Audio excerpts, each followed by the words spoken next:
What happens when a HOA president tries to stage an arrest with fake police, only to realize the man she targeted is one of the most feared FBI agents in the country? Put your hands where I can see them. The voice was sharp, loud, and came from the mouth of a man in a tactical vest standing at the edge of Preston Aldridge's driveway.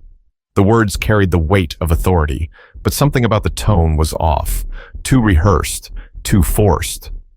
Behind him, two other men in matching gear shifted nervously, their fake badges glinting under the late afternoon sun.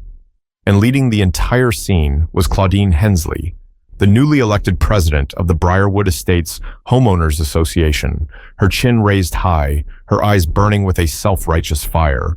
She pointed at Preston like she was delivering a sentence. "You are under arrest for repeated violations of our community codes. These men are here to enforce it." Neighbors froze in place. A boy holding a basketball stopped mid-dribble. A couple walking their dog slowed down, whispering to each other in disbelief. The neighborhood had seen Claudine's antics before, letters about lawn lengths, fines for leaving garbage bins out too long. But this was something else entirely. This was Claudine declaring herself judge, jury, and now, apparently, police. Preston Aldridge, a 43-year-old black man who had lived in the neighborhood for more than a decade, stood at the top of his porch steps in jeans and a simple t-shirt. His expression was calm, almost too calm for what was happening. He looked down at Claudine and then at the three men, trying hard to appear like law enforcement. He didn't flinch, didn't move back, didn't show an ounce of fear. Instead, he narrowed his eyes and said almost casually, "You want to run that by me again?" Claudine crossed her arms. "Don't play games, Preston. You've ignored notices, violated parking rules, and disrespected the community bylaws. The HOA is within its rights to enforce discipline." She gestured toward the men. "And these officers will take you into custody until the matter is resolved." Gasps slipped from a few neighbors who had edged closer, phones already pointed at the scene. The men in vests shifted again, clearly uncomfortable. Their patches didn't match. One carried a radio with no visible earpiece. Another had his badge hanging crookedly from Velcro, like it had been slapped on in a rush. Preston noticed all of it instantly. His training made details like that jump out. And though he hadn't said a word about who he really was, inside, he was already dissecting every flaw. These weren't officers, not even close. Still, he played along, tilting his head like a man humoring a bad joke. "You're telling me," he said slowly, his voice steady, "that the HOA has its own police force now?" Claudine lifted her chin higher. "Correct. And you're about to see what happens when someone thinks they're above the rules." One of the men cleared his throat. "Sir, we need you to come with us peacefully." His voice cracked on the last word, betraying nerves. Preston's lips curved into the smallest smile. Not friendly, not mocking, just the kind of smile someone wears when they've already figured out the ending to a story, but chooses to let the other characters catch up. He stepped down one stair, his phone in his hand now, the camera already recording. "Then show me your credentials," he said. The men froze. Claudine blinked, clearly not expecting that response. "They don't have to show you anything. I've authorized this." "You've authorized an arrest?" Preston asked, his tone sharper now. "With what legal authority?" The crowd of neighbors grew thicker, whispers rising like a chorus. Someone muttered, "She's lost it this time." Another said, "Are those even real cops?" Claudine turned toward the murmurs. "Quiet, all of you. This man is a danger to the community, and if you knew half of what he's done—" But Preston cut her off, his voice calm yet commanding. "No, Claudine. The only danger here is pretending you have power you don't." He panned his phone slowly over the three men. "And these gentlemen? They're impersonating law enforcement, which is a felony." The weight of his words hung heavy in the air. A few neighbors gasped louder this time. The boy with the basketball dropped it, the echo bouncing down the street. Claudine's face flushed red, her confidence faltering for the first time. Still, she barked, "Don't listen to him. He's twisting the truth." Preston stayed where he was, phone still raised, his voice steady. "Then let's make sure. I'll call the real police right now." The tension in that driveway was so thick it could be cut with a knife. Every neighbor leaned in, eyes darting between Claudine, the trembling fake officers, and Preston, who stood tall, composed, as if he had been waiting for this very moment all along. But what none of them realized yet was that Preston Aldridge wasn't just another homeowner. They were trying to intimidate one of the most feared FBI agents in the region. Long before Claudine Hensley marched up his driveway with her fake officers, Preston Aldridge had built a reputation that most men couldn't even dream of carrying. Not in his neighborhood, that part of his life was deliberately quiet, but in his career, his name meant something. Inside the bureau, people used to joke that when Aldridge entered an interrogation room, suspects would confess before he even sat down. It wasn't because he was loud or intimidating in the traditional sense. It was the way he carried himself, steady, controlled, like a man who already knew the answer to every question he asked. Preston grew up in Mobile, Alabama. His father worked nights at a shipping yard. His mother was a nurse. They didn't have much, but they gave him discipline, and they gave him perspective. He wasn't raised with a silver spoon, and maybe that's why he developed such a sharp instinct for spotting liars. He learned early that people don't always say what they mean, and what they don't say is often the most important detail of all. By the time he was in his 20s, Preston had joined the FBI. At first, it was field assignments in Florida, tracking fraud, investigating small organized crime rings, but his natural ability to keep calm in chaos pushed him up quickly. He became known for dismantling crews that other agents struggled with. Gang leaders, fraud masterminds, even a mid-level cartel network that had quietly been operating in Tampa, all fell apart under his watch. He wasn't flashy. He didn't care about headlines. His victories were quiet but definitive, the kind that left a mark on the people around him. Colleagues respected him, suspects feared him, and supervisors leaned on him when things got messy. But Preston wasn't just defined by his career. At home in Sarasota, he was a father, a husband, and eventually a widower raising his teenage son on his own after his wife passed from a sudden illness. He never let the bureau consume every part of him, but the job followed him everywhere. Even when he tried to live like any other man in Briarwood Estates, the instincts never left him. He could be grilling in the backyard, laughing with his son, and still notice a car circling the block too many times. So when Claudine and her fake officers stepped onto his property, Preston's mind didn't panic. It switched into assessment mode. He wasn't just a homeowner being threatened. He was an agent reading body language, tone, and details at lightning speed. The neighbors had never seen this side of him. To them, Preston was polite but private. He kept his lawn neat, waved when passing by, hosted his son's graduation barbecue 2 years ago.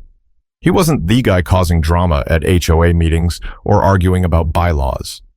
If anything, most saw him as the type of neighbor you could count on to loan you a ladder or help with a heavy box. But Claudine saw him differently. She had targeted Preston for months, sending letters about minor violations that most people would ignore, calling him out in meetings over trivial things. Preston never escalated, never snapped. He handled it with silence, maybe a short reply, maybe no reply at all. To Claudine, that silence looked like defiance. She believed she had the upper hand. She believed Preston was passive. What she didn't know was that his silence wasn't weakness. It was restraint. And restraint was one of Preston's deadliest tools. The Bureau had taught him the value of patience. You don't always need to act immediately. Sometimes you wait, observe, and let people dig their own holes. That's exactly what Claudine was doing now, live in front of half the neighborhood. Preston's phone, still recording, caught everything. The fake badges, Claudine's shrill accusations, the trembling in the impostors' voices. Evidence was stacking up before the real authorities had even arrived. He hadn't raised his voice. He hadn't moved aggressively. He had simply let them reveal themselves. And yet, behind that calm exterior, Preston couldn't ignore what this moment really meant. This wasn't just about HOA bylaws or power-hungry leadership. It was about someone using the appearance of authority to intimidate, to scare, to humiliate. It was about 3 men willing to wear fake uniforms and threaten a resident in broad daylight. It was personal, and it was dangerous. The neighbors standing in that cul-de-sac couldn't know the full weight of what they were seeing. For them, it was shocking, outrageous, maybe even a little entertaining in the way that drama in suburban neighborhoods always is. But for Preston, every second was a calculation. How far would they go? Would the imposters actually try to force him into a vehicle? Would Claudine realize the line she had crossed? And still, he stayed calm. He stayed ready. Because that's what made Preston Aldridge different.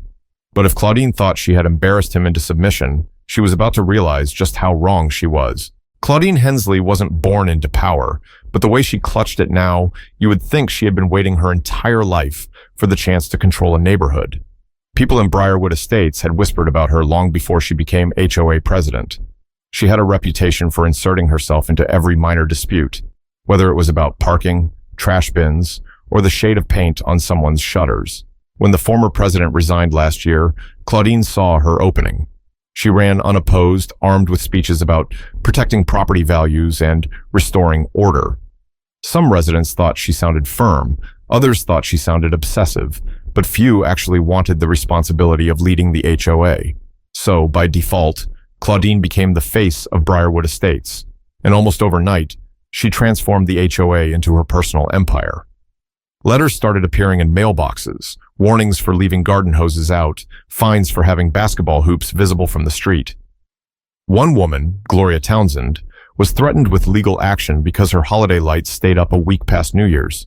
Claudine relished these moments, speaking at HOA meetings with the kind of tone you might expect from a courtroom judge. Neighbors rolled their eyes, but most complied. It was easier to trim a hedge or repaint a mailbox than deal with Claudine's wrath. But Preston Aldridge wasn't like most neighbors. To Claudine, he was the ultimate challenge. He didn't respond to her letters with fear. He didn't beg for forgiveness at meetings. He didn't even seem rattled by her threats. When she told him his truck was parked half an inch over the driveway line, he looked at her calmly and said, "Then you're free to measure it again." That composure infuriated her. In her mind, Preston wasn't respecting her authority. He was mocking it. And that planted a seed of resentment that grew with every encounter. At first, Claudine doubled down with more notices.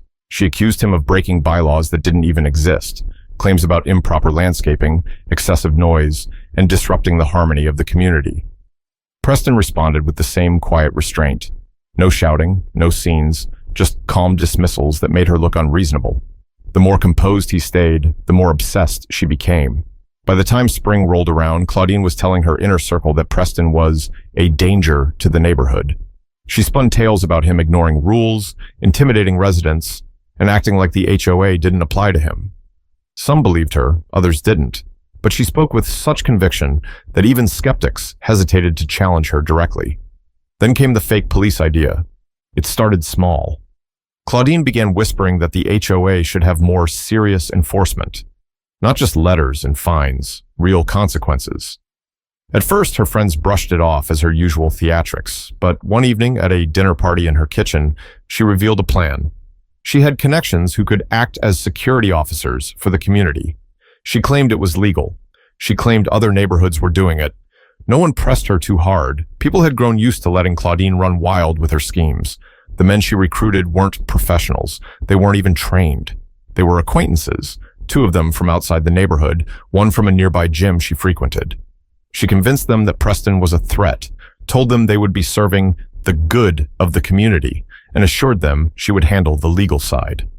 All they had to do was show up, wear tactical vests, and follow her lead. They believed her, or at least believed the money she offered was worth the stunt. What Claudine failed to realize was that she wasn't just playing a game of neighborhood politics anymore. She was stepping into criminal territory, and she was doing it against the wrong man. Her arrogance blinded her. In her head, this confrontation would cement her authority. Neighbors would see her standing tall with officers at her side. Preston would be humiliated, dragged away for everyone to witness. She imagined whispers turning into cheers, her name solidifying as the HOA president who cleaned up Briarwood Estates. But reality was already slipping out of her grasp. The men she called her officers were visibly nervous. Neighbors were recording. And Preston, quiet, calm Preston, was standing there like a man who had already seen this ending 1,000 times before.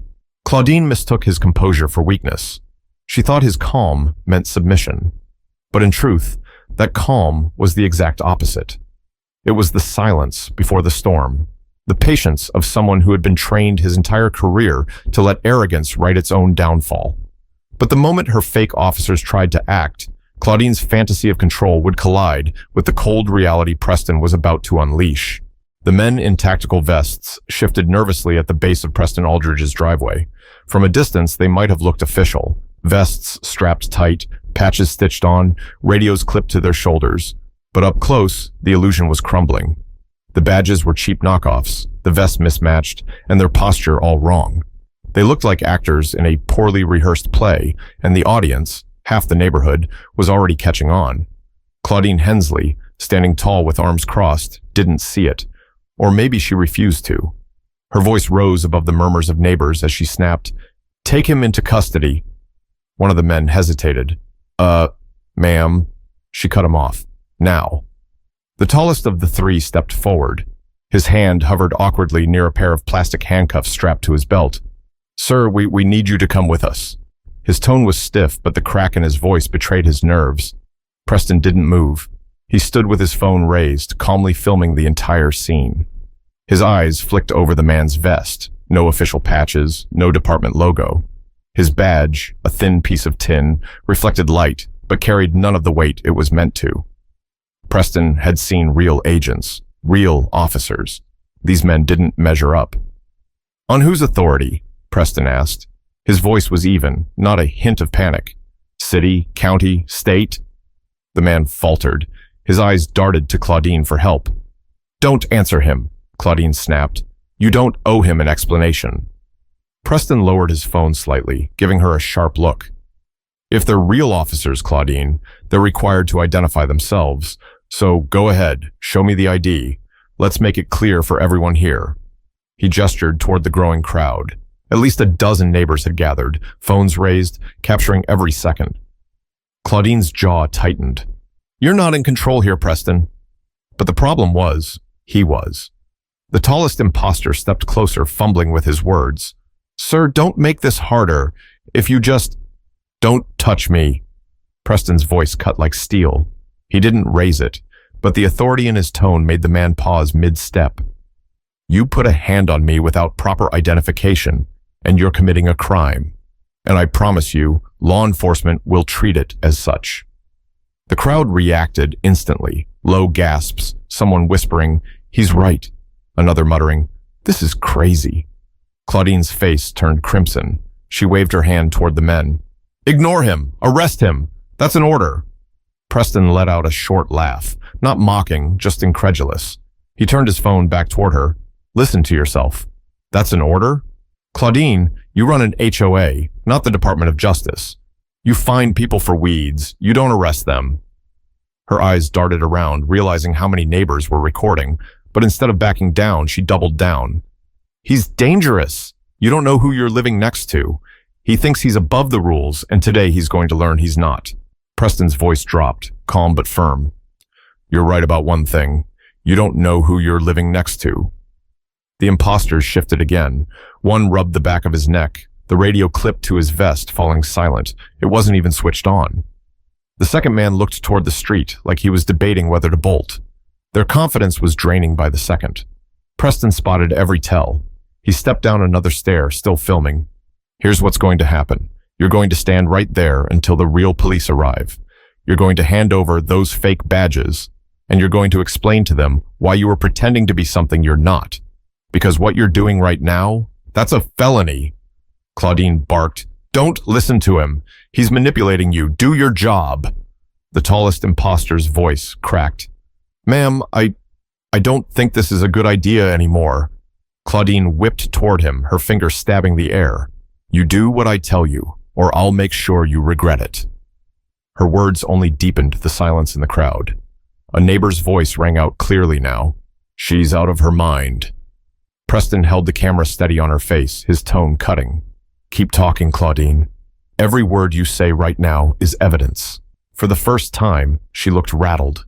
Her bravado wavered as she realized Preston wasn't intimidated, the men weren't following orders, and the neighbors weren't siding with her. The performance she imagined, her standing as the authority of Briarwood Estates, was unraveling in real time. The fake officers stood frozen, caught between Claudine's shouting and Preston's calm dismantling of their act. The neighbors were no longer passive. They were openly questioning her, some even laughing in disbelief. And Preston? He was still steady, still filming, still in control. But the real turning point hadn't come yet, because Preston was about to show Claudine and everyone else exactly who they were trying to mess with. Preston Aldridge had spent his entire career training for moments when chaos hit its peak, and here it was, his HOA president shouting at the top of her lungs, 3 imposters standing on his driveway pretending to be law enforcement, and half the neighborhood glued to their phones like they were front-row witnesses to a scandal. But unlike most people, Preston didn't panic. He saw angles, he saw mistakes, he saw leverage. He took one more step down the porch, his phone steady in his hand. The camera lens caught every twitch in Claudine's face, every nervous shuffle of her so-called officers, and every gasp from the neighbors across the street. "You want to arrest me?" he said calmly, his voice carrying just enough to be heard by everyone gathered. "Then read me my rights. Go on, I'm waiting." The imposters froze. One looked at the other, eyes wide, silently pleading for backup. Not one of them spoke. "Go ahead," Preston pressed. His tone didn't rise, but it sharpened. "Miranda rights, word for word. If you're real officers, this is basic procedure." The silence stretched long enough for the neighbors to start whispering. Someone laughed under their breath. Another neighbor muttered, "They don't even know them." The tallest imposter stammered, You have the right." He stopped mid-sentence, fumbling, and shook his head. Preston lowered his phone just enough to look him directly in the eye. "Exactly." He lifted the phone again, panning slowly back toward Claudine. Her face was red, sweat forming at her temples. Still, she pushed forward. "This is irrelevant. The HOA doesn't operate under Miranda rights. Stop stalling, Preston. These men are here to enforce the rules, and you're violating them." Preston tilted his head slightly. "Then let me explain something. I've worked with real federal officers for more than 20 years. I know exactly what law enforcement looks like, what procedures they follow, what authority they have. These men? They're not it. They're criminals impersonating officers, which, last I checked, carries a maximum sentence of 3 years in federal prison." That landed like a punch. Claudine's mouth opened, but no words came out. The imposters exchanged uneasy glances. One whispered something under his breath, too quiet for the crowd to hear, but Preston caught it. "We need to get out of here." He didn't give them the chance. He tapped his phone screen, speaking clearly now. "Dispatch, this is Special Agent Preston Aldridge, badge number 44721. I need a patrol unit at Briarwood Estates immediately. 3 individuals are impersonating law enforcement officers." The crowd erupted in gasps. A ripple of shock moved through the neighbors as they turned to one another, piecing together what they had just heard. Preston hadn't said it for drama. He said it because it was protocol, but the effect was electric. "Wait, did he say FBI?" someone whispered. Another neighbor, an older man holding his phone high, said louder, "He's an agent. Oh my God, he's FBI." The imposters stiffened. The tallest one muttered, "What the hell did we walk into?" Claudine, realizing the control was slipping from her grip, tried one last time to spin the narrative. She waved her arms, shouting, "Don't listen to him. He's lying. He's manipulating all of you." But no one believed her anymore. The neighbors had seen enough. Preston stepped fully off his porch now, standing squarely in front of the men. He didn't raise his fists, didn't posture. He simply stared them down with the kind of authority that didn't come from a vest or a badge. It came from years of facing down real threats. "You have 2 choices," he said evenly. "Stand here quietly until the police arrive, or add resisting arrest to your list of charges. Your call." The imposters froze, torn between fear of Claudine's orders and the quiet power radiating from Preston. The neighbors were watching too closely for them to make a move. Claudine's voice cracked as she screamed, "Do something! Don't just stand there!" But the men didn't move. They couldn't. Her power was gone, stripped away in a matter of minutes by the very man she thought she could humiliate. And as Preston stood there, phone still rolling, neighbors realized they weren't just watching a neighborhood spat anymore. They were witnessing a showdown between arrogance and truth, between false authority and the real thing. But the real storm was only beginning, because the moment the police sirens echoed down Briarwood Drive, everything shifted for good. The sound of sirens carried down Briarwood Drive like a warning bell. Heads turned, phones lifted higher, and the imposters' faces drained of color. The flashing lights drew closer, reflecting off windows and cars, until finally 2 squad vehicles pulled up and parked at the curb. The officers stepped out quickly, real uniforms, real badges, real authority in their movements. You didn't need to be trained to see the difference. Even the neighbors who had been skeptical up to this point could feel the shift in energy. This was the moment where play acting collided with reality. Preston lowered his phone just enough to address them. "Officers, I've been recording the entire interaction. These three individuals presented themselves as law enforcement under the authority of the HOA president. They attempted to arrest me without cause. Their credentials are fake." The taller impostor's lips moved as if he wanted to explain, but no words came out. The shorter one took half a step back before an officer raised a hand. "Don't move. Hands where we can see them." Within seconds, the three men were being separated, their fake badges confiscated, radios checked, and found to be nothing more than glorified walkie-talkies. The plastic cuffs, dangling from their belts, suddenly looked ridiculous, like props in a costume store. Claudine Hensley stormed forward, her voice shrill. "Wait, this is a mistake. They were hired by the HOA. They're here under my authority." One of the officers turned toward her with a puzzled expression. "Your authority? Ma'am, unless you're law enforcement or acting under direct orders from the state, you don't have the legal right to detain anyone." Claudine lifted her chin, trying to hold on to the confidence that had carried her this far. "I'm the HOA president. That gives me responsibility for the safety of this community." The officer shook his head. "That doesn't give you the right to impersonate law enforcement or to authorize others to do it." Murmurs spread through the crowd of neighbors. Phones captured every second, every word, and Claudine's credibility was crumbling faster than she could defend it. Preston, still calm, spoke evenly. "Check the recordings. You'll hear her giving the order for them to take me into custody. You'll hear her claim they were HOA enforcement officers." One officer nodded. "We'll be taking statements." The impostors were handcuffed, real handcuffs this time, and placed against the squad cars. Their earlier swagger had vanished, replaced with shame and quiet panic. Claudine rushed toward the nearest officer. No, you don't understand. This is all being blown out of proportion. He's twisting things. Preston has been difficult since the day he moved in."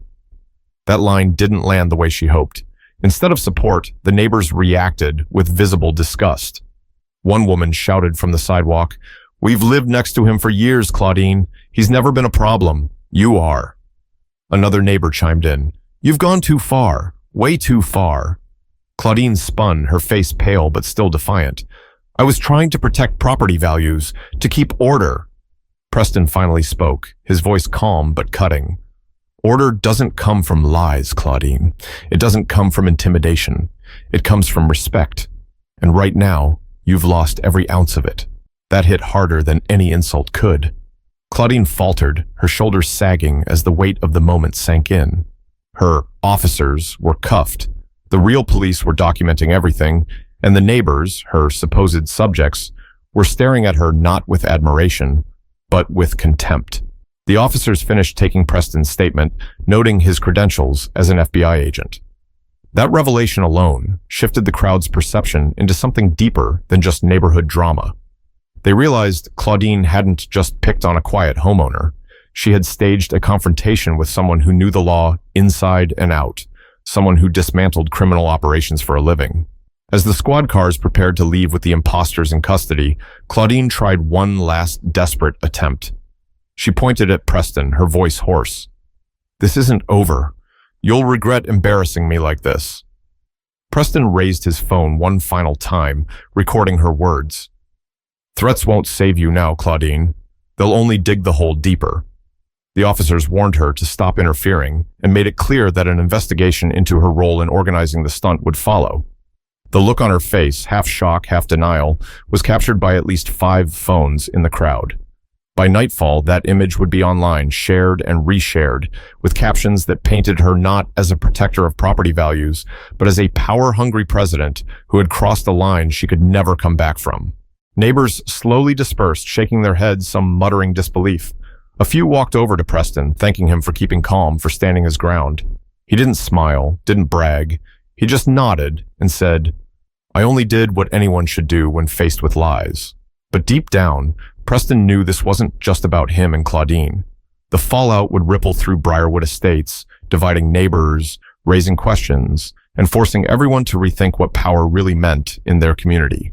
By the following morning, Briarwood Estates was no longer the quiet Florida neighborhood it had been the week before. Video clips from Preston's driveway were circulating across social media. Some were only a few seconds long, just enough to capture Claudine barking orders at her fake officers or Preston calmly asking for their IDs. Others showed the police arriving, neighbors gasping, and Claudine's final outburst caught in crystal clarity. "You'll regret embarrassing me like this." The comments online were merciless. Some mocked the men in their mismatched vests, calling them dollar store cops. Others criticized Claudine directly, calling her a danger to her community. And yet, a smaller group argued in her defense, claiming she had only been trying to keep order in her neighborhood, but inside Briarwood Estates, the divide was sharper. Some neighbors couldn't look at Claudine without shaking their heads. At least 3 families openly said they would be petitioning for her removal from the HOA board. Others were quieter, embarrassed they had ever supported her, avoiding conversation altogether. For Preston, it was different. He hadn't asked for any of this attention, and he certainly didn't want it. His career in the FBI had taught him to keep his personal life away from the spotlight. Now, for the first time, his neighbors were looking at him differently, not just as the quiet man who kept his lawn trimmed and waved politely, but as someone who carried authority they hadn't realized was right in front of them all along. He sat on his porch that evening, a cup of coffee in hand, when Gloria Townsend, the neighbor Claudine had once threatened over holiday lights, walked over. She was hesitant at first, but finally said, "Preston, I wanted to thank you, not just for what you did yesterday, but for showing everyone what she's really capable of." Preston shook his head. "Don't thank me. I didn't expose her. She exposed herself. All I did was stand there and tell the truth." Her eyes softened. "Maybe so. But if you hadn't stayed calm, if you hadn't handled it the way you did, who knows how far she would have gone?" That was the part that stuck with Preston most. The how far. He had dealt with dangerous people before, men who carried guns, men who built entire criminal empires. Claudine wasn't like them, but the principle was the same. People who get a taste of power often want more, and when no one challenges them, they push further and further until someone draws the line. This time, that someone had been him. Days later, at the HOA meeting, the tension was unbearable. Claudine sat at the head of the table, her face pale, the confidence that once carried her speeches nowhere to be found. Dozens of residents filled the room, many of them clutching copies of the petition demanding her removal. The very neighbors she once silenced with threats of fines were now speaking louder than ever. One man stood and said firmly, "We all saw what happened. She tried to turn this place into her own little kingdom, and she put the safety of this community at risk. That isn't leadership." Murmurs of agreement echoed through the room. Claudine tried to interject, but her voice was drowned out. She wasn't in control anymore. Preston didn't say much at that meeting. He didn't need to. His presence alone was enough to remind everyone of what had happened. When it was over, the vote wasn't even close. Claudine was removed as president. She stormed out of the room without looking at anyone. Outside, neighbors approached Preston again. Some apologized for not speaking up sooner. Others admitted they had been afraid of Claudine. Preston listened quietly, then offered a single reminder. Silence is what gives people like her power. If you see someone abusing authority, speak up. Don't wait until it goes too far. That was the lesson Briarwood Estates carried forward. Not that their neighbor was an FBI agent. Not that Claudine had crossed the line so dramatically. But that false authority only works if people let it. Respect is earned, not demanded, and real order can't come from fear. The videos continued spreading online for weeks, sparking debates across the country about HOAs, racial bias, and the dangers of impersonating law enforcement. But for the residents of Briarwood Estates, the message was personal. They had watched arrogance crumble, and they had watched calm strength hold firm. On his porch, Preston finally let himself relax. His phone buzzed with messages from colleagues at the bureau, some congratulating him, others teasing him for going viral. He smiled faintly but didn't reply right away. His son sat beside him, asking, "Dad, do you ever get tired of being the calmest person in the room?" Preston chuckled. "Sometimes, but staying calm is what keeps the truth clear. If you lose your head, you lose control. And when you lose control, people like Claudine win." His son nodded slowly, understanding more than words could explain. The neighborhood was quieter now, the threat gone, but the lesson permanent. Abuse of power doesn't always wear a uniform, and fear doesn't have to be loud to control people. But respect, true respect, only survives when people stand up for it. And Preston Aldridge, without shouting, without swinging a fist, had reminded everyone of that. So, if there's one thing to carry from this story, it's this. Never confuse authority with power, and never let arrogance intimidate truth. Because in the end, the truth will always stand taller. And if you believe stories like this carry lessons worth remembering, make sure you subscribe. You never know what tomorrow's story might teach us.